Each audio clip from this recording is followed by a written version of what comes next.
অত্যন্ত একটা বিশেষ পরিস্থিতিতে আমরা এই সংসদে এসে কথা বলার একটা সুযোগ পাচ্ছি। ২০২৪ সালের ১৭ জুলাই যেদিন আমাকে গ্রেফতার করা হলো, আবু সাইদ তার আগের দিনে শহীদ হয়েছেন। আবু সাইদের মা কান্না করে বলেছিলেন যে হামার বেটাক মাল্লু কেন। এই ভাষাটা একেবারে আমার নিজের মায়ের ভাষা। আমি রংপুরের সন্তান। রংপুরের ভাষায় আবু সাইদের মা যখন এই কথাটা বলেছিলেন, তখন এই বাংলাদেশের শিক্ষার্থীরা, বাংলাদেশের আপামর জনতা, তারা সকলে রাজপথে নেমে এসেছিল। হাজার হাজার মানুষ তারা শহীদ হলেন, হাজার হাজার মানুষ পঙ্গু হলেন। অনেকে এখনো আছেন যারা হয়তো মারা গিয়েছেন, কিন্তু তাদেরকে এখনো পর্যন্ত খুঁজে পাওয়া যায় নাই।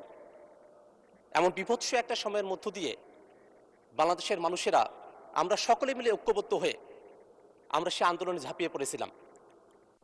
আমরা জানি যে এখানে বিএনপির যারা বন্ধুরা আছেন, যারা জামাতের আছেন, আর আমরা নবগঠিত এনসিপি অর্থাৎ আওয়ামী লীগ এবং তাদের দোসর ব্যতিরেকে বাংলাদেশের এমন কোনো পক্ষ নাই, এমন কোনো মানুষ নেই যারা ২৪ অভ্যুত্থানের সময়টাতে রাজপথে তারা নেমে আসে নাই।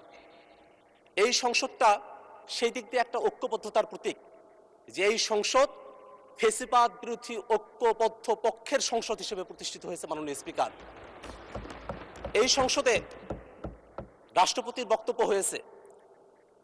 মাননীয় স্বরাষ্ট্রমন্ত্রী তিনি বলেছেন যে বিরোধী দলের পক্ষ থেকে রাষ্ট্রপতির বক্তব্যের উপরে ৫০ ঘন্টা বক্তব্য দেওয়ার জন্য আহ্বান জানানো হয়েছে, এবং তিনি প্রকারান্তরে একটা টিপ্পণী কাটার চেষ্টা করেছেন যে রাষ্ট্রপতির বক্তব্য বিরোধী দল শুনতে চায় না, তার উপরে কেন ৫০ ঘন্টার আলোচনা করতে চায়।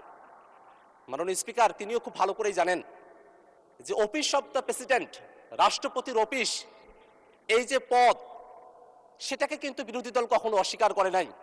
বরং অফিস অব দ্য প্রেসিডেন্ট, রাষ্ট্রপতির পদে যে শাহাবুদ্দিন চুপ্পুর মতো একজন ব্যক্তি তিনি বহাল থাকতে পারেন না, আমরা শুধু সেই প্রতিবাদটাই এখানে করেছিলাম। মাননীয় স্পিকার, এই বাংলাদেশের মানুষেরা আমরা সকলে এই আন্দোলনে অংশগ্রহণ করেছিলাম। আমি বিশেষ করে যারা শহীদ হয়েছেন, আহত হয়েছেন, তাদের পাশাপাশি আমার যেসব ভাইয়েরা, আমার যেসব বোনেরা ২৪ অভ্যুত্থানের সময়টাতে রাজবন্দী হয়েছিলেন, আমি তাদেরকে বিশেষ করে স্মরণ করতে চাই। শহীদ এবং আহত যারা আছেন তাদের জন্য অপর্যাপ্ত হলেও কিছু ব্যবস্থা গ্রহণ করা হয়েছে, কিন্তু যারা রাজবন্দী হয়েছিলেন তাদের যে দুঃখ এবং দুর্দশা, কষ্ট, সেই বিষয়গুলোকে একেবারেই অ্যাড্রেস করা হয় নাই।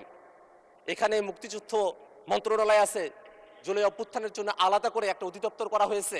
আমি তাদের কাছে আহ্বান রাখবো, সেই ২৪ অভ্যুত্থানের সময়টাতে যারা রাজবন্দী হয়েছিলেন তাদেরকেও যেন একটা স্বীকৃতির আওতায় নিয়ে আসা হয়। মাননীয় স্পিকার, এবার এর নির্বাচনে আমার আসনের যারা ভোটার আছেন তাদেরকে তো আমি ধন্যবাদ জানাবই, তারা আমাকে এই সংসদে পাঠিয়েছেন। তাদের বাইরে গিয়ে আমি সকলের পক্ষ থেকে বাংলাদেশের যেসব মানুষেরা যারা প্রবাসে অবস্থান করছেন, প্রবাসে থেকে এবারে তারা প্রথমবারের মতো ভোট দানে তারা অংশগ্রহণ করতে পেরেছেন, আমাদের সেসব প্রবাসী ভাইয়েরা যারা প্রবাসে থেকে ২৪ অভ্যুত্থানে তারা সমর্থন দিয়েছিলেন এবং আমাদেরকে ভোট দিয়ে সংসদে নিয়ে এসেছেন, সেই সব প্রবাসী ভাইরা যারা কষ্টে আছেন কিন্তু দেশের প্রতি তাদের যে টান, তার প্রতি একটা সম্মান আমরা এই সংসদ থেকে জানাতে পারি। মাননীয় স্পিকার, আমরা নতুন করে একটা বাংলাদেশ আমরা করতে চেয়েছিলাম, যে বাংলাদেশটাতে রাজনৈতিক হানাহানি, কাটাকাটি, মারামারি সেগুলো থাকবে না। আমরা পেশি শক্তির না, আমরা পলিসি নির্ভর একটা আলোচনার মধ্য দিয়ে দেশটাকে আমরা এগিয়ে নিয়ে যাব। সেই জায়গাটা এখনো পর্যন্ত আমরা অর্জন করতে পারি নাই। আমাদের এখানে এতগুলো অধ্যাদেশ পাশ হয়ে গেল, আমরা কিন্তু সেগুলোর উপরে বিস্তারিত আলোচনা করার সুযোগ পাই নাই। আমরা মনে করি আমাদের এই সংসদ, যে সংসদ একটা আইন প্রণয়নের জায়গা, সেই সময়টাতে জনগণের পক্ষে কিভাবে আইন নির্মাণ করা সম্ভব সেই বিষয়গুলোতে আমরা যেন পর্যাপ্ত সময় পাই। ভবিষ্যতে যেন আমরা এই পার্লামেন্টকে আইন প্রণয়নের খুঁটিনাটি বিষয়গুলো নিয়ে আলোচনা করার একটা জায়গা হিসেবে পেতে পারি, সেজন্য আপনার মাধ্যমে সকল সদস্য যারা আছেন তাদের আমরা সুদৃষ্টি কামনা করছি। মাননীয় স্পিকার, একজন সংসদ সদস্য হিসেবে আমাকে অনেক সুপারিশের মধ্য দিয়ে যেতে হয়। এখানে মনে হয় আমাদের যারা সংসদ সদস্য আছেন সকলেরই একই অবস্থা, সুপারিশ আসতে থাকে এলাকাগুলো থেকে। এমনকি কোনো একজন ব্যক্তি অসুস্থ হয়েছেন, মেডিকেলে একটা তার সিট প্রয়োজন, সেজন্য আমাদেরকে সুপারিশ করতে হয়। মাননীয় স্পিকার, যদি আমাদের সেবা খাতগুলো, সেগুলো যদি প্রাতিষ্ঠানিক নিয়মগুলো যদি সুন্দরভাবে পরিচালিত হতে পারত, আমাদের অ্যাডমিনিস্ট্রেশন যদি ঠিক হতো, আমাদের সেবা খাত যদি ঠিক হতো, মাননীয় স্পিকার, তাহলে কোনো একজন মানুষকে হাসপাতালে সিটের জন্য এমপির কাছে সুপারিশ করতে হতো না মাননীয় স্পিকার। আমরা সেই জায়গায় দেশটাকে নিয়ে যেতে চাই। আমাদের সেবা খাতগুলোতে জনগণ আসবে, মানুষেরা আসবে, তারা তাদের সেবাগুলো সঠিকভাবে পাবে, সেরকম ধরনের একটা সেবা খাত এবং প্রাতিষ্ঠানিক একটা শক্তিশালী অবস্থা আমরা বাংলাদেশে দেখতে চাই মাননীয় স্পিকার। মাননীয় স্পিকার, আমরা এখানে ফেসিবাদ বিরোধী সকল পক্ষই এখানে আছি, কিন্তু আপনি বাইরে খেয়াল করে দেখেন সোশ্যাল মিডিয়ায় যারা ফেসিবাদী আছে তারা কখনো বিএনপিকে ধরছে, কখনো এনসিপিকে ধরছে, জামাতকে ধরছে। আমাদের মধ্যেই এক ধরনের বিভেদ তারা তৈরি করছে, তারা সোশ্যাল মিডিয়ায় প্রোপাগান্ডা করছে, আর আমাদেরই লোকজন তারা ওই ফেসিবাদীদের প্রোপাগান্ডায় সামিল হয়ে পড়ছে। এটা আমাদের জন্য একটা দুর্ভাগ্যের বিষয় মাননীয় স্পিকার।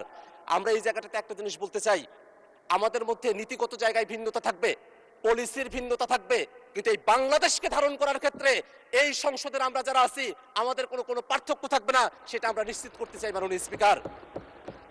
রিজিওনাল বিষয়গুলোতে আমাদের খেয়াল রাখা প্রয়োজন মাননীয় স্পিকার।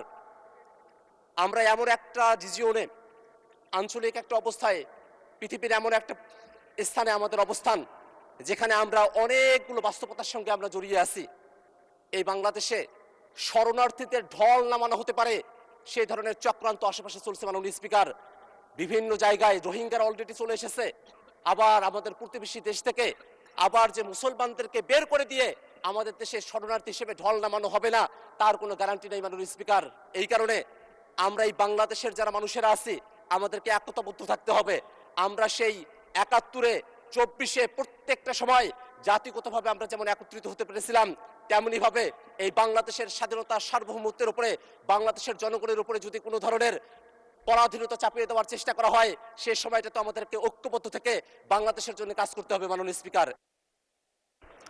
যে আপনার সময় আরো ৩ মিনিট বাড়ানো হলো, ৩ মিনিট। মাননীয় স্পিকার, আপনাকে ধন্যবাদ। মাননীয় স্পিকার, আমরা এমন একটা বাংলাদেশ চেয়েছিলাম যে বাংলাদেশে গণতন্ত্রের আবহ থাকবে, যে বাংলাদেশে জবাবদিহিতা থাকবে, যে বাংলাদেশে জনগণের পক্ষে কাজ করা হবে। সেই বাংলাদেশটা আমরা যদি অতীতের দিকে একটু তাকিয়ে দেখি মাননীয় স্পিকার, সেই বাংলাদেশটা আমরা পাই নাই। সেই বাংলাদেশটাকে করায়ত্ত করে রাখা হয়েছিল। শেখ হাসিনা এবং আওয়ামী লীগ এই বাংলাদেশের উপরে যে জুলুম এবং শোষণ তারা চালিয়ে গিয়েছিল, সে সময়টাতে আমরা যারা এখানে আছি আমরা সকলে মিলে বাংলাদেশ রাষ্ট্রটাকে আমরা সংস্কারের কথা বলেছিলাম মাননীয় স্পিকার।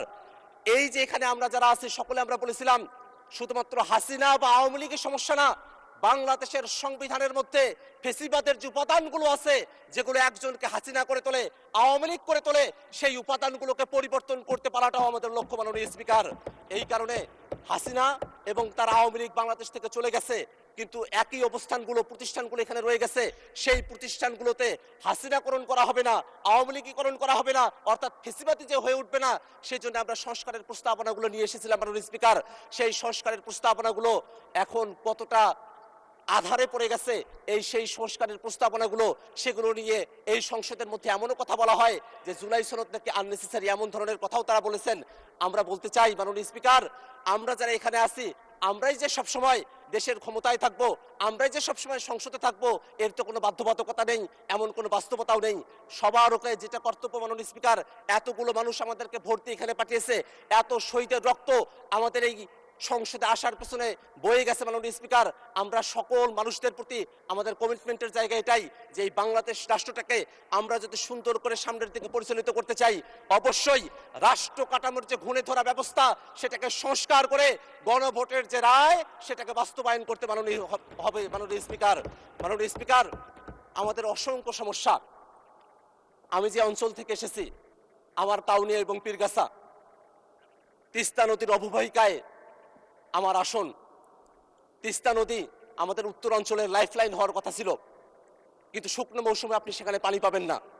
আমরা দীর্ঘ সময় ধরে তিস্তা মহাপরিকল্পনা বাস্তবায়ন হওয়ার কথা বলে আসছি, কিন্তু এখনো পর্যন্ত সেই বিষয়টা আলোর মুখ দেখে নাই।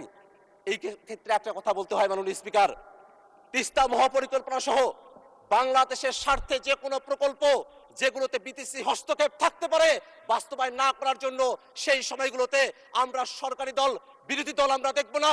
আমরা সকলে মিলে বাংলাদেশের স্বার্থে তিস্তা মহাপরিকল্পনা সহ সকল পরিকল্পনা বাস্তবায়ন করে বিদেশি প্রভুদের প্রভুত্বকে অস্বীকার করে আমাদের শহীদেরা যেমন করে তখন স্লোগান ধরেছিল দিল্লি না ঢাকা, সেই স্লোগানের বাস্তবতা আমরা এই বাংলাদেশে প্রতিষ্ঠা করব, আমরা বাংলাদেশকে স্বাধীন রাখবো, সেটাই আমাদের প্রত্যাশা হবে, গণভোট বাস্তবায়ন হবে এই আশা করে। ধন্যবাদ মাননীয় সদস্য। আলোচনায় অংশগ্রহণ করবেন জয়পুরহাট 2 আসন থেকে